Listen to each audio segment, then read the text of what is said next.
Hey everybody, this is your host Manik back with yet another video. And the device that I have here today is one of the most popular ones right now.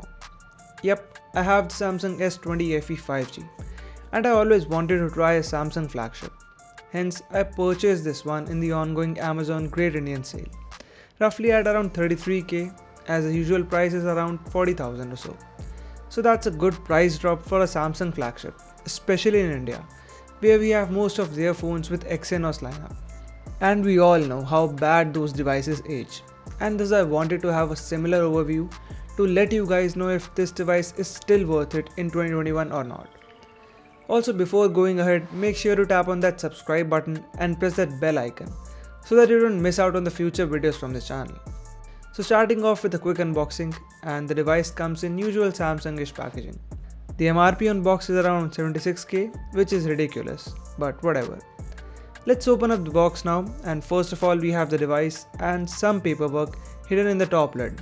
So that is a SIM ejector tool and no case or screen protector is there, which feels weird as nowadays most of the devices have one in the box. Apart from that, we have a 15 watt USB Type A adapter, which is painfully slow as this device supports 25 watts of charging, and I'll probably use a USB PD adapter from one of my other devices. So the accessories are of okayish quality and not the best, but will get the job done. Coming to the device now, and the color that I got is Cloud Navy. So initial impressions, it feels decent in hand and the weight balance also seems fine, given it has a big enough 4500 mAh battery. Overall, the device feels solid in hand and the back here is a plastic one with matte finish, and it doesn't look cheap in hands. But it does pick up the fingerprints quite quickly, and the frame here is a metallic one. So that's a good thing as the basic structure will stay durable for long. Powering on the device now, and let's have a quick spec overview.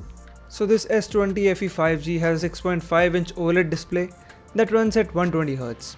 This device runs on a Snapdragon 865 SoC with 8GB of RAM and 128GB of storage.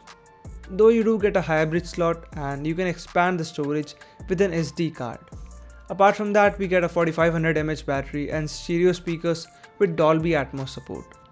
In the camera part, you get a 32MP camera on the front, and on the back we have a 12MP main camera, 12MP ultra wide and an 8MP telephoto camera. So that's a versatile camera setup overall. You also get IP67 dust and water protection with this one, which is rare in this price segment and really good to have. Now we are on the setup screen, and Samsung is notorious for putting out ads and stuff in UI. So just do as I show and you will avoid most of the junkware. So just select the first and second option here and move further. Do not select any other TNC now. It will ask you to sign into Samsung account after that. So skip all that, and in the last step, it will ask you to install some applications. So you can untick them before completing the setup. And now you can see we don't have much of junkware in our app drawer, and apps like Facebook and others can be uninstalled, which is a good thing. But this doesn't end here. So after the setup, you will get this complete setup option in your notification drawer. And here you have to be smart. Just tap on that pop-up and select only the applications that you need or you will use, just like I did, and let the device install those. Again, if you choose any unwanted application during this, you can still uninstall it later, which is good. Apart from this, whenever you see a pop-up like accept TNCs for marketing, just click on no or go to settings and disable that option. And this way you will get bare minimum ads or issues. Till now I haven't seen any ads whatsoever, and I don't see anything in the weather application too, as Samsung has removed ads from there.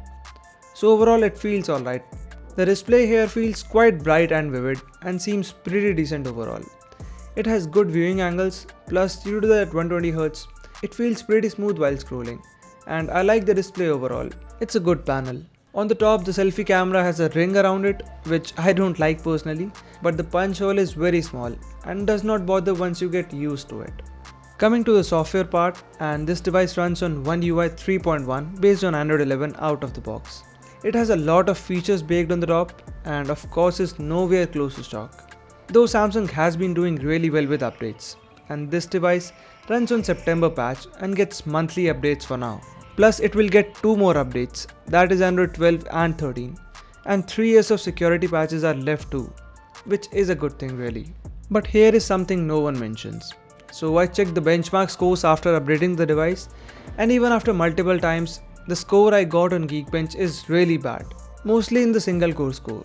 So it used to be around 800 to 850 in single core and around 3000 in multi-core score on Android 10.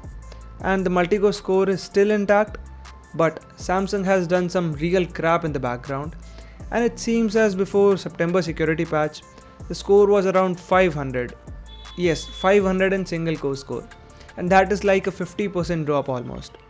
And I'll keep you guys posted on how well this does over time, as the score improved slightly after September patch. But this is still far from what we get with Android 10. That said, the overall performance seems decent for now, but it's too early to judge, and I would conclude it this soon. So stay tuned for more videos on this device coming really soon on this channel. So One UI in general has a lot of good features too, and seems pretty usable. Also on this device you do get Samsung Pay along with Samsung DeX feature, with which you can get a complete desktop-like experience with your mobile only, and it works great as well.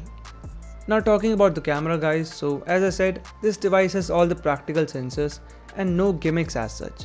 And here are some of the samples from the rear facing camera, as the primary camera takes some good images given good lighting, and decent images in indoor scenarios as well. And I even tested out the 30x zoom functionality that is offered on this device, and that is really like a creep mode, and the results are quite shocking and way clearer than anything I have seen at this zoom level with any mobile device. Overall, I'll test this camera even more and will let you guys know, though for now it seems decent and takes some really nice portrait shots in daylight as well as in indoor lighting scenarios. And if I compare it to the likes of OnePlus 9R, it has a better camera simply. Something similar for the front facing camera, and it takes some fine images, though the color accuracy and artificial lighting didn't seem that great to me, but it's too early to conclude. The video quality with the rear facing camera is also capped at 4K 60fps, which is great as many devices keep on that. Apart from these things, the RAM on this device is LPDDR5, which is the latest standard, and the storage type is UFS 3.0. You also get reverse power share with this one, and that means you can charge your Samsung or other wireless earbuds with wireless charging just by putting it on the back of the device, and that can come in really handy sometimes. Plus you also get 15 watts of wireless charging support, and that is very convenient and good to have at this price. Also the fingerprint scanner is an in-display one and is not the fastest one, but isn't damn slow either. It works fine every time and I don't have issues with reliability of it. Anyways, so these were my initial impressions with the Samsung S20 FE 5G, and apart from the low single core score in benchmarks, I don't see any sort of issues with this device at the price of 33,000.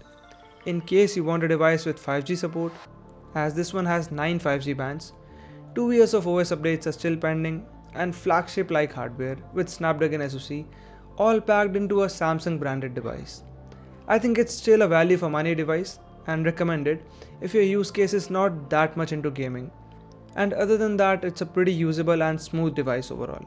So if you end up liking this video, make sure you press that like button and tap on that subscribe button for more videos like this one in future. Thanks for watching and I'll see you guys in the next one.